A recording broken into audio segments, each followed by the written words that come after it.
Salut, c'est Jules et bienvenue dans un nouvel épisode de Au-delà des projecteurs.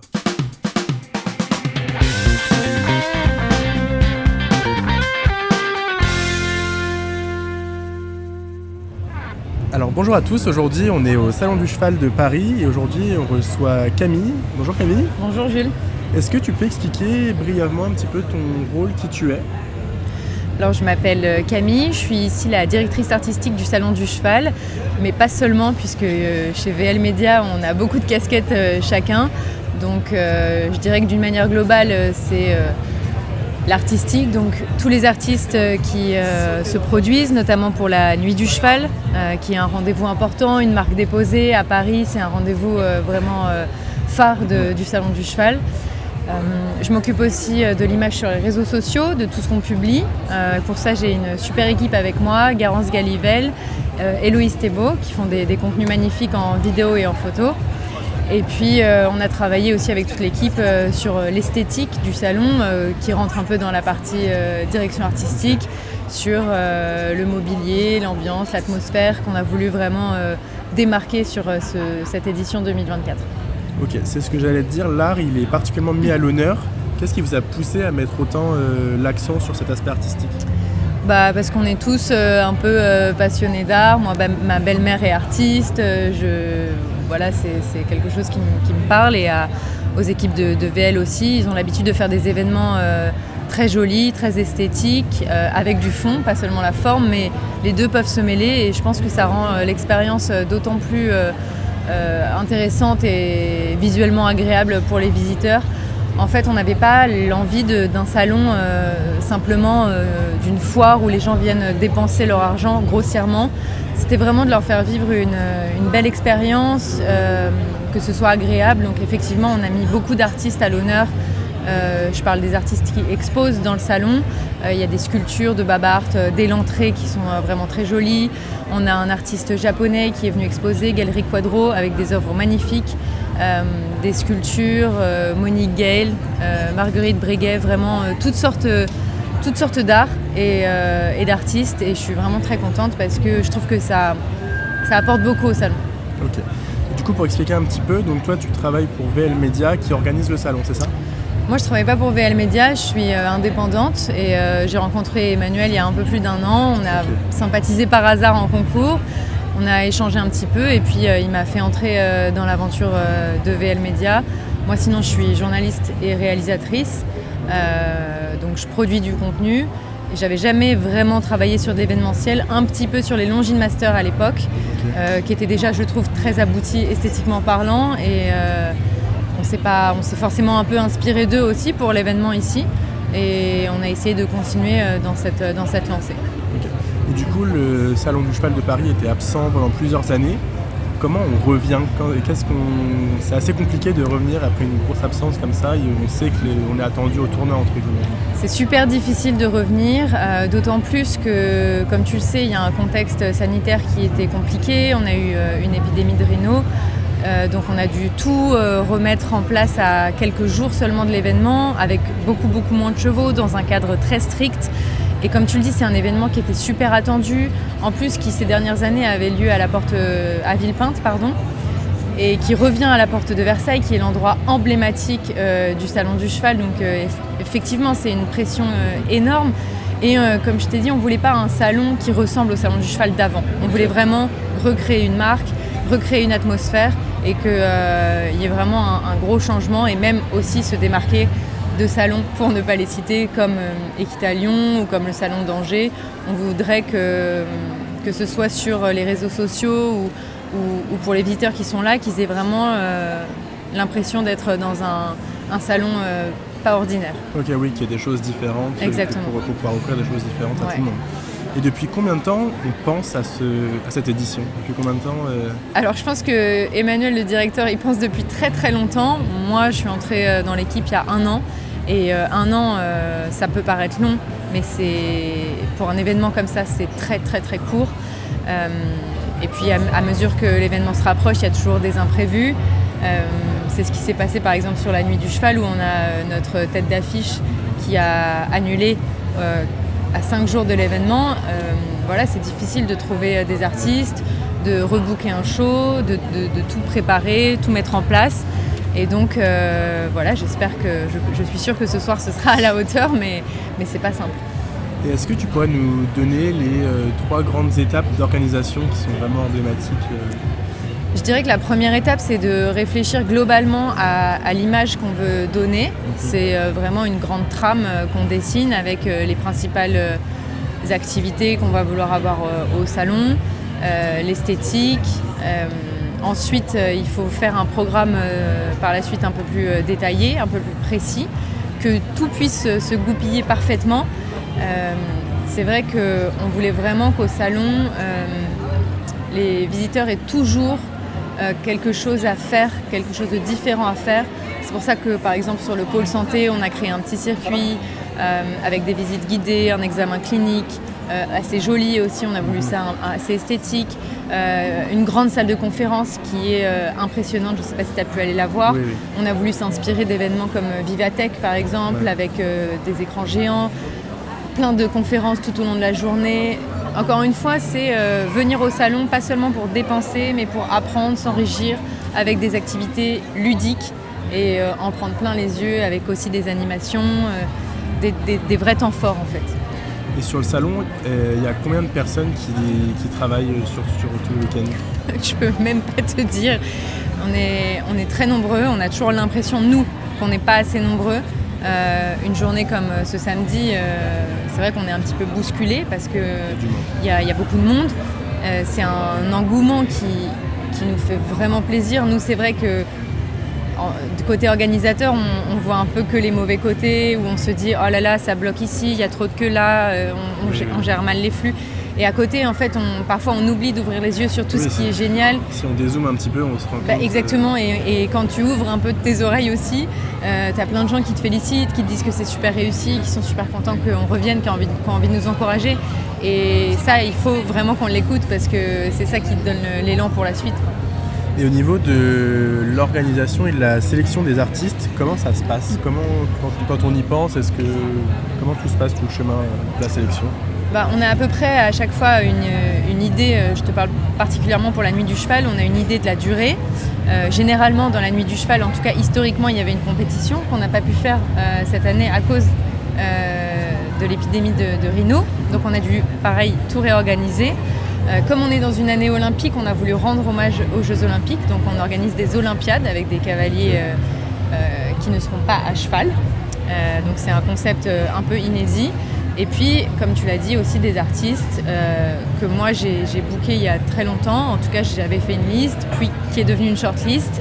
Il y avait des artistes dans cette shortlist que je voulais absolument, que j'adore. Je pense notamment à Santi Serra, qui est pour moi un artiste extraordinaire, qui fait tout en liberté, avec des chiens, des chevaux, des faucons, des aigles. C'est vraiment un show complet, magnifique. C'est en plus une personne formidable, vraiment agréable. Et c'est super de l'avoir à Paris. Et c'est aussi sympa de sa part de nous avoir fait confiance pour ce retour. Donc lui, vraiment, je suis très très heureuse qu'il nous ait fait confiance et de l'avoir. Rebecca Perrou, que personnellement, j'avoue, je ne connaissais pas. Mais il y a 6 mois, je me suis dit, il faut qu'on donne la parole aux gens qui nous suivent. Donc sur les réseaux sociaux, on a fait un sondage pour savoir quel artiste, eux, ils aimeraient voir à la Nuit du Cheval. Et c'est Rebecca Perrou qui est revenue vraiment en majorité, que je ne connaissais pas. Donc comme quoi, tu vois, on gagne à s'ouvrir finalement à tout le monde. Et je suis trop heureuse que ce soir, Rebecca soit avec nous parce qu'elle présente un show qui est magnifique, tout en poésie, et que j'aurais jamais peut-être connu si on n'avait pas fait appel à tous nos abonnés. Donc c'est génial aussi, c'est ça que j'aime. Et dans la sélection, est-ce que vous participez à d'autres événements pour justement s'ouvrir, regarder d'autres choses? Je pense par exemple au MISEC pour le Salon du Cheval d'Avignon. Alors on est allé à Avignon, on est allé à Équitalion. Moi j'ai beaucoup d'amis qui font Avignon depuis des années, donc je leur ai aussi demandé de garder un œil ouvert et de me conseiller. C'est vrai que moi j'avais des choses que je voulais voir absolument et des choses que je ne voulais surtout pas voir. Je voulais vraiment des chevaux en liberté, des chevaux bien. C'est important en fait. Je voulais pas voir, comment dire, des spectacles avec des sticks toutes les 2 minutes, des chevaux enfermés. C'est pas du tout ce que j'aime, c'est pas ce que je veux voir, et je pense qu'aujourd'hui, c'est pas non plus ce qu'ont envie de voir les gens de toute façon. Quand on choisit un artiste, il y a ce qu'on choisit sur scène, mais il y a aussi tout le derrière qu'on choisit avec, et il faut être en accord avec ça. Oui, et puis même, ça fait 1 an qu'avec VL, on parle d'un salon qu'on veut axer sur le bien-être, sur l'équitation de demain, et c'est pas seulement en termes d'image, je veux dire, on a une promesse, on veut la tenir, et ça nous tient à cœur aussi. On est tous cavaliers, on ne veut pas voir des chevaux qui soient mal, on veut des chevaux qui soient bien, et c'est pour ça qu'on veut proposer éthiquement en tout cas des shows qui correspondent à nos valeurs. Et une fois que vous avez sélectionné les artistes, comment ça se passe pour toute l'organisation, pour leur participation, etc. Les artistes, ils ont l'habitude, parce qu'ils sont en show tout le temps. La semaine dernière, Rebecca, elle était à Helsinki. Santi Serra, il était à Madrid. Eux, ils ont l'habitude de tout ça, donc je dois avouer qu'ils se prennent vraiment en main. Évidemment, on fait quelques répétitions pour que les chevaux connaissent la piste, les lumières qui changent, les musiques, c'est jamais la même atmosphère. Donc on a des répétitions avant. Et ce qui est incroyable, c'est que souvent, aux répétitions, tu te dis « oh, ça va », et puis venu le moment de la représentation, c'est extraordinaire, et c'est vraiment quelque chose qui me fascine dans les spectacles. Parce que du coup, les artistes, ils viennent avec leur numéro, toute leur mise en scène prête, et ensuite Exactement. Il y a juste les lumières et les petites choses à faire sur place. C'est ça? Exactement. Enfin, les petites choses, c'est beaucoup de choses, mais dans les grandes lignes, oui, c'est ça, et on règle tous les détails dans les derniers jours, et c'est ça qui provoque vraiment beaucoup de stress, parce qu'on n'a pas la lumière qu'on veut, ou on n'a pas le son exact qu'on veut. Et voilà, c'est notre travail de rendre ça fluide, et que le soir même, personne ne se doute de rien. Donc là, ça va, c'est prêt pour ce soir? Je vais te dire oui. Ensuite, au niveau comment on arrive à créer une expérience globale pour les visiteurs? Comment on arrive à veiller à ce que l'image du salon soit celle qu'on a imaginée? C'est énormément de détails auxquels on ne pense pas forcément. Moi, par exemple, cet été, je suis allée au JO. Et je trouve qu'en termes de communication, ils avaient fait des pancartes très drôles dans tout le village olympique. Et on s'en est inspiré ici, par exemple, sur les portes des box des chevaux. Et en fait, c'est que toute l'année, avant un événement comme ça, tu dois garder l'œil ouvert sur tous les petits détails que tu vois qui te provoquent un sourire et qui te marquent. Et tu te dis, ah tiens, il faudrait que je le réinvente. Tu t'en inspires, évidemment, les gens avant ont eu l'idée, mais voilà, tu t'en inspires, tu le notes, et c'est vraiment tout plein de petits détails. Par exemple, pour le pôle santé, on fait gagner un pins d'apprenti vétérinaire aux enfants. C'est vraiment des petites attentions, mais je pense qu'au final, cumulées, rendent la visite plus importante, plus intéressante pour les visiteurs. C'est comment on arrive à vraiment donner cette image que l'on souhaite, tout en ayant, pour que les visiteurs aient une visite agréable, esthétique, pour que ce soit vraiment le plus complet pour eux possible. C'est très compliqué de s'imaginer et de se mettre à la place des visiteurs, se dire est-ce que ça va aller, en même temps on ne sait pas le nombre de personnes qu'il va y avoir. C'est assez flou, comment on arrive à vraiment se projeter? C'est une galère, je te cache pas que c'est une galère, mais c'est notre travail de gérer tout ça, de gérer les flux, qu'il n'y ait pas la queue. Là, tu vois, en venant de voir, j'ai vu qu'il y avait beaucoup de queue à la restauration. Je me suis dit, ah là là, ça va pas, il faut absolument qu'on règle ce problème. En fait, on reçoit, c'est vrai, des messages de personnes qui se plaignent et qui doivent se dire sûrement, ils n'entendront pas, mais c'est faux, on est hyper attentif aux moindres détails, aux moindres messages, et ça nous touche énormément. Et on est aussi très attentif aux messages positifs, parce qu'il y en a énormément, mais c'est vrai que nous, vraiment, il ne faut pas penser qu'on ouvre un salon et on veut juste vendre des billets. Nous, on veut vraiment que les gens passent un bon moment, et ça nous stresse tout au long du salon. Donc, Ensuite, au niveau du rôle des spectacles équestres dans les grands événements, comment tu l'imagines par la suite? Est-ce que tu aimerais qu'il y en ait plus, qu'il y en ait moins, pour que les disciplines soient variées c'est hyper drôle que tu parles de ça, parce que initialement, et sur la plupart des salons, il y a des compétitions. Et nous aussi, on devait avoir des compétitions. Et finalement, avec l'épidémie, on a dû annuler nos compétitions. Au début, je te cache pas que ça nous a fait très très peur. Et puis finalement, là on n'est qu'au 2e jour, mais je me rends compte qu'en fait c'est presque accessoire, alors que moi-même je suis cavalière de CSO et que je fais du concours et que j'adore ça. Hier, il y avait une masterclass de Grégory Cotard. La piste et les tribunes étaient pleines à craquer, vraiment. Et je me dis, mais c'est incroyable qu'on puisse proposer des contenus différents qu'on ne voit pas souvent sur les salons et que ça plaise et que les gens viennent, que ce soit plein.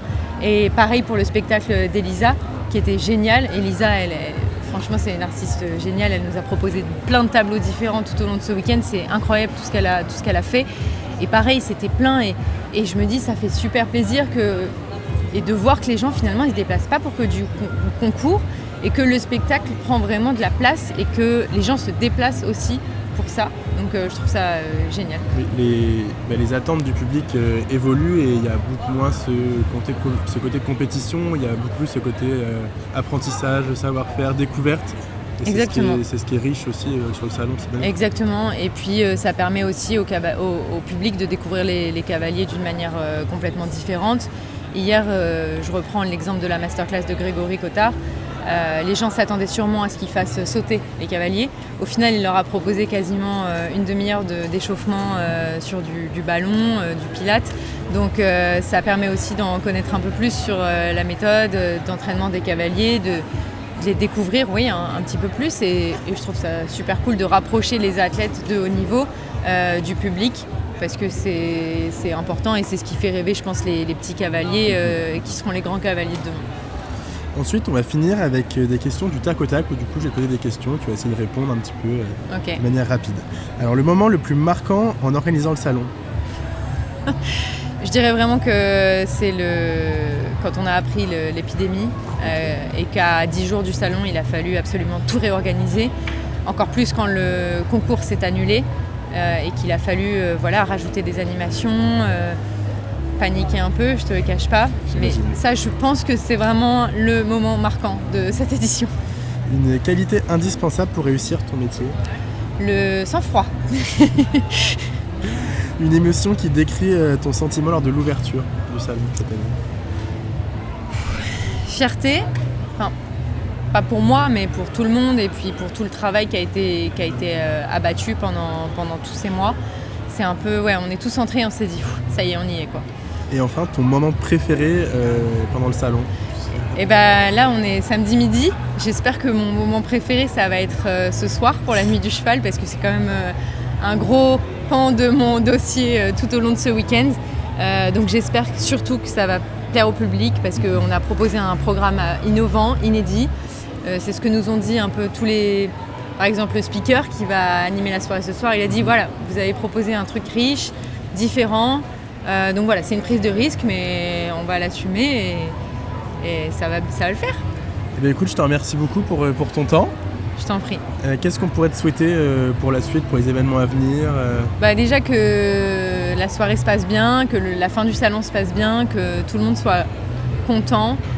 Forcément, il y a eu de la déception parce qu'il y a eu beaucoup de changements. Le salon est pas si grand, il est plus petit que les années précédentes. Mais voilà, c'est un retour qu'on voulait, qu'on espère durable dans le temps et qu'on espère voir grandir dans les prochaines années. Eh bien, écoute, je te souhaite tout ça et puis je te souhaite une bonne fin de salon. Merci beaucoup. Au revoir. Salut.